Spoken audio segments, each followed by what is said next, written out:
Listen. My mother had several extraordinary experiences during her teenage years, which deeply impacted our family. One significant event took place when she was 16 and we lived in Fleetwood, running the Victoria Cafe. One night, my mother was awakened by her granddad Scott, who was sitting at the end of her bed. He told her, "Wake your mum and dad. I am dying." Frightened but determined, she rushed to her parents' room. Her father immediately got dressed and was ready to go, but her mother reacted with anger and disbelief. While her father prepared the car, the phone rang. It was her cousin Tommy, urgently telling them to come to the West Midlands because Grandad was on his deathbed. Tommy, his wife Hazel, and Nanny Scott had all heard Grandad's words, confirming my mother's experience. Despite her mother's initial reaction, the family quickly realized the gravity of the situation and hurried to see Grandad one last time. When they arrived in the West Midlands, Tommy recounted how Grandad had been calling out to my mother, saying exactly what she had heard in her room.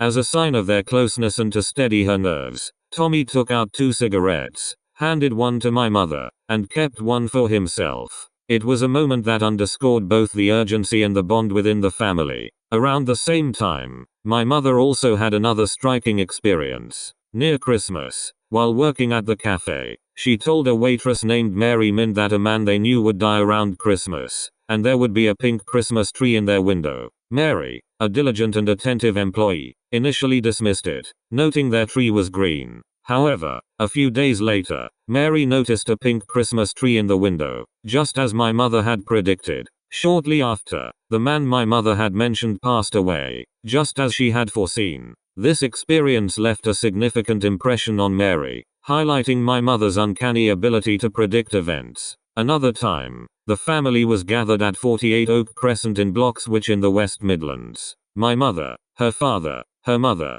Nanny, Auntie Frances, Uncle Les, and Meg were having a shindig party while Hazel and Tommy had gone to the hospital for a checkup. In those days, X-rays were used to check on pregnancies, and the doctors had assured them that everything was fine. However, my mother told Hazel that she was having twins. They dismissed it, confident there was only one baby. On the 4th of January, Tommy, who was working on the buses at the time, had been experiencing severe bellyaches and morning sickness, indicating his close bond and sympathy with Hazel's pregnancy. When Hazel delivered the baby, the doctors thought it was over. Hazel insisted, "What about the other one?" Initially skeptical, the medical staff checked again. The nurses pulled back the covers and were startled to see another baby, Christopher, coming out. Everyone, especially the doctors, was shocked. This accurate prediction once again confirmed my mother's remarkable premonitory abilities. These experiences were not isolated.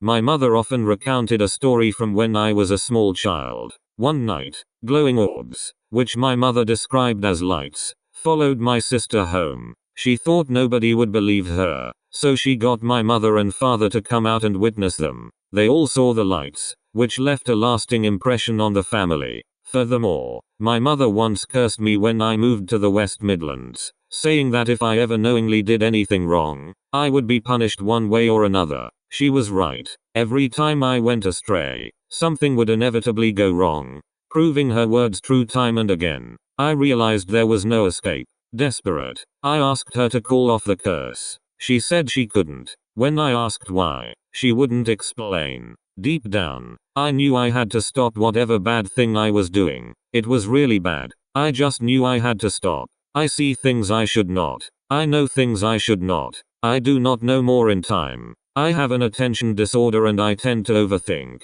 which drives my mind in many directions. I am always seeing connections that others do not see. The people we put in charge, like the government, are often incompetent, yet they know more than they let on. They know everything, especially the Vatican. Their philosophy seems to be that a lie will do when the truth is inconvenient. Throughout her life, my mother's premonitions and the reactions they provoked from others became a defining part of her story, often leading to mixed feelings of fear, skepticism, and eventually, reluctant acceptance within our family. Good night. If you don't think I'm psychic, that's okay, but here's something you might know. We all have an inner voice guiding us. Trust your instincts, and you might find that you know more than you realize.